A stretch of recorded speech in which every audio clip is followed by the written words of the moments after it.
For Salesians, the young people is the burning bush, the holy ground where we encounter God, because we are convinced that God, through His Spirit, is with the young of our time. We need to be docile to the young and their needs, trusting in the transforming power of the Holy Spirit. Following the footsteps of Don Bosco and led by Mary, Help of Christians, we are called to be fathers, pastors, and guides to the young people, fulfilling the Father's will. It is not the will of my Father that one of these little ones should perish.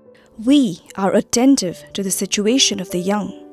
We hear their cry, feel their hunger for God, and see their desire for creating a better world. They suffer from many forms of poverty: economic, social, cultural, emotional, relational, moral, and spiritual. Among the perennial issues, our times presents us with new challenges: the digital revolution that has profoundly impacted our communication, human relationship, our concepts of sexual identity, gender roles, and ecological sensitivity.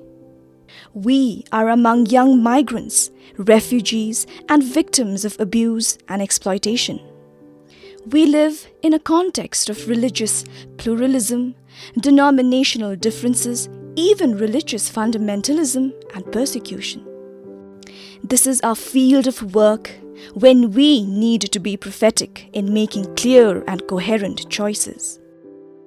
It is in this Gentile territory that we are called to be proclaiming Jesus Christ as missionaries of the young. In this journey, we involve the young within the educative and pastoral community, creating an attractive and fraternal environment. In the spirit of the synodal journey that the Church is making, we satisfy the nostalgia for community that the young people have. Accompaniment. We need to meet young people where they are and build closeness that creates confidence, affection, and familiarity. Don Bosco says, "You cannot have love without this familiarity, and where this is not evident, there can be no confidence. It requires a setting of welcome, joyful atmosphere, rich in varied proposals, and capable of triggering a path of growth." In this journey with the poor, we need to be attentive especially to the young who are the poorest and most needy. Poverty becomes an exclusionary barrier which prevents education and a secure future. Distance from the poor betrays the gospel, says Pope Francis. When we lose familiarity with the poor, religious life becomes lukewarm and risks becoming salt without saltiness, a lamp under the bushel. I pledge myself to devote all my strength to those to whom you will send me, especially to young people who are poorer. Being at the service of the poor calls for spiritual depth and capacity to work together, avoiding individualism, activism, and corporate mentality.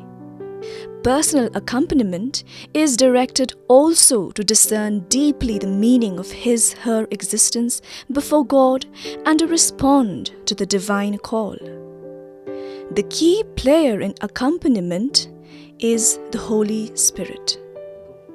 The young person who is accompanied does not remain passive but engages himself in society and in the Church.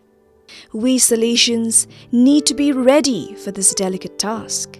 We need to have broad horizons capable of holding limitations and hope together to accept restlessness, their questions and their sensitivity to new issues, to listen with empathy and offer our help with humility. Accompaniment of families. Accompaniment of the young calls for the accompaniment of the families as well. Family is the school of love in which we learn the grammar of affection through which God makes Himself known and encountered. The family is at the heart of Salesian educational charism. Don Bosco learned from Mama Margaret and wanted her valued presence in the oratory. We need to be close to families, acknowledging their efforts and foster their strength. Couples need accompaniment in the preparation for marriage and the first years of the marriage. Families need assistance in healing wounds of separation, divorce, second marriage, live-in relationships, and cohabitation. The complexity of life that the young and their families find themselves in needs the Salesian to be pastorally sensitive and courageous. The profile of the Salesian for today is seen in the volatile and ambiguous world of the young people of today. It calls us to humbly and courageously get involved. The young want us to be less managers, but to be more pastors who are willing to accompany them.